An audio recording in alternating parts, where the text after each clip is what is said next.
Good morning, Ben. How are you? Good morning, Steve. I'm great. How are you? Excellent. I understand you just did a little bit of traveling. You're back in Salt Lake City. I am back in my hometown of actually Lehigh, Utah, Okay. just as about 30 minutes south of Salt Lake. All right. And the sun is shining as it is here in Colorado. So Yes. we're both going to have a good day. Excellent. Yes. Well, listen, I want to introduce you to my friends a little bit. I've worked with you at Crossroads Tax Advisors. You've helped a couple of my clients. I'll tell that story in a minute. But I still think that you're a little bit of a well-kept secret in the dental industry, although you've worked with, as I understand it, over like 5,000 dentists, right? Right. That's right. So let me explain what you do. Ben Tuine is the CEO of Veritas Dental Resources. Simply put, you're an expert in dental insurance, right? That's what they call me. Okay. So the reason I want to tell this story and ask you a couple questions is I still think there's a lot of dentists that don't understand what you're able to do for them, the independent dentist specifically. And so as you and I know, as everybody in the industry knows, it's changing before our eyes, right? That's correct. You have a little bit of a migration for the younger dentists going into, a corporate dental environment where they may not be an independent owner. They're not making the decisions in business every day in the practice, right? Right. A lot of those young dentists, though, will reemerge into private dentistry, come into being an entrepreneurial dentist, and will need some help navigating insurance, PPOs, or lack of thereof, right? And make those decisions. And then on the other hand, we have established dentists that have been in this game a long time that are maybe looking for some resources to help them navigate adding PPOs, negotiating with them, or maybe even considering going out of network. Okay, so we've set the table. The reason I've asked you to come on is because you've helped two of our clients on either end of that spectrum, right? Yep. And I don't think there's enough dentists that really understand kind of what you do and how it can impact their practice. So let me ask you this. With all the decisions going on right now with PPO providers, it's a changing climate. The independent practitioners looking for help more than ever. What is the single greatest challenge that an independent dentist has today with dental insurance? That's an excellent question, Steve. When it comes to dental insurance, the independent dentists are restricted by the antitrust laws, meaning they can't share data with one another. I attend so many study clubs and conferences throughout the United States, and the one theme that I find among the corporate practices or the DSOs is that if one of their practices gets a higher PPO or insurance fee schedule, because they share ownership among those practices, they're allowed to share that data with the practices that are set at lower fees.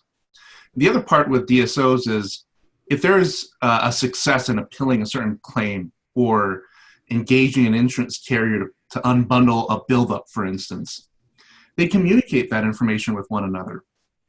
With independent dentistry, in the study clubs, you get some of that, but there's a fear among independent dentists that if I say too much, we could potentially get in trouble. We don't know which one of our colleagues is working for an insurance carrier. So oftentimes what you see in the independent side of dentistry is a lack of communication, a misunderstanding of how antitrust works, and a lack of data sharing, which results in a lot of independent dentists getting pushed around by insurance carriers. Just the other day, I was meeting with a dentist that's not a client of mine, and he said in his study club, which I'm now scheduled to speak at next year, that more than half of the doctors in the room are aware that there's one particular practice in that neighborhood that has a high fee schedule with with Delta Dental, I'll just say it. And this doctor contacted me and said, how can that be right? Like, we can't go to Delta and say, hey, you're paying Dr. So-and-so a higher fee schedule. Because if you disclose that doctor's name and you disclose the fact that that doctor has a higher fee schedule, well, not only will that doctor be punished, but you'll also be punished for violating confidentiality. And on top of that, Delta Dental would come back and say, well, now you've also violated antitrust. Now we're going to put you on a focus review. We may even report it to the authorities. So they have all this leverage to you around. You know what I mean? And so essentially, when it comes to the threat of insurance to solo practitioners, it's the lack of understanding on how the laws work. And it's this fear that insurance carriers are going to push me around, bully me, put me on some type of focus review, increase the adjudication on my claims and so forth, which to me is all incorrect. Those are fears that the insurance carrier has done a great job baiting independent dentists to think that way. And as a result, insurance carriers have their way with solo practitioners, unfortunately. Not all solo practitioners, but I would say the good vast majority of solo practitioners are in that boat where insurance companies, they tend to do what they want to do, even if it's illegal, because the doctors aren't getting the right advice. So it really starts with education. I mean, it's so convoluted, the independent dentist has to kind of step back and understand what's going on from 40,000 feet first. Yeah. So let me paint a scenario for you. And again, it's those both ends of the spectrum. How do you approach a dentist that has, say, in contract with PPOs, maybe frustrated, doesn't have existing communication with those companies, isn't sure what to do? How do you start with that person that's already in contract? You need to analyze and maybe renegotiate, but walk us through that process a little bit. Absolutely. So I do my form of diagnostics, which I don't have an x-ray machine or a CT scanner. All I have are questions because I want to know what's going on in that practice. I want to dive in and look at a few things. How many active patients they have that have insurance? And of those active patients, how many of them are on the plans that this doctor is participating with? What is the new patient acquisition? What does that look like? How many of those new patients are coming from the PPO plans that this doctor is in network with? How many are coming as a result of the doctor being out of network? Or if there are any patients that the doctor is obtaining out of network, what the payments look like? What the discounts or the PPO write-off, what do those look like? So I look at all the different factors as it pertains to dental insurance, and I call it an insurance profile. I build this profile that basically tells me if any of these insurance carriers are doing their job by way of helping this practice earn revenue. When insurance companies recruit dentists, they say, well, you'll see more patients from us. And that's not necessarily true all the time. In fact, most of the time, you sign up with a PPO plan and you're not going to see an overnight sensation of new patients. You still have to go out there to the community, do your own marketing to capture those patients. So if that's the case for this particular doctor, where they're not obtaining a whole lot of new patients, the thing that you have to look at is that the cost of participation is a marketing cost. And sometimes it's an unnecessary marketing cost because you're still putting dollars into your own marketing budget to capture those patients. So let me ask you a question. You don't really know if that PPO is impactful unless it disappears. So there's confusion there about why the patient's coming in the door in the first place. Correct. And that's something that you have to test. And we test that with our clients. Okay. We take them out of network. So as an example, if you're earning $100,000 in revenue from MetLife each year, and you're producing $100,000 in production every year, but your PPO discount is 40%. What that means is that you're only collecting 60%. Well, you're a numbers guy, so you know that better than I do. But so you're collecting $60,000, you're writing off 40, right? So your $40,000 is essentially a cost to do business with MetLife. Well, let's take a fraction of that $40,000. Let's go out of network. Let's recapture the $40,000. But let's take a fraction of that and let's put that into our own marketing to see what happens. 9 times out of 10, Steve, what you see when you do that approach, when you learn how to deal with patients out of network, when you communicate with the patients from the perspective of quality, oftentimes in the office, the fear of going out of network is the office. It's the team members themselves thinking that the patients are going to react this way. We're in a managed care community, this and that. And what they don't know is that they have the communication skills to be out of network, to capture that $40,000, put $20,000 in marketing and double their MetLife patient base, And, Ben, it was that comment there about the staff's empowerment and the language they can use to communicate the value they're offering that really made me perk up with the last client we worked with. So with that note, on that bridge, help me understand the other end of the spectrum with the dentist that wants to go out of network. Yes. I don't want to pursue that.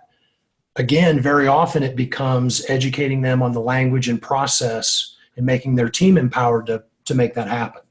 Correct. The in-network versus out-of-network, the mentality among practices is that in-network is easier.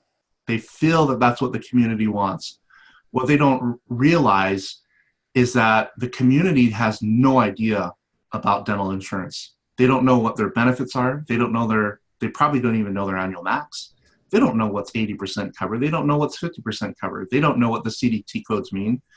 So dental practices miss out on the opportunity of truly educating and being the one to teach your patients how their benefits work. When you go out of network, it doesn't change.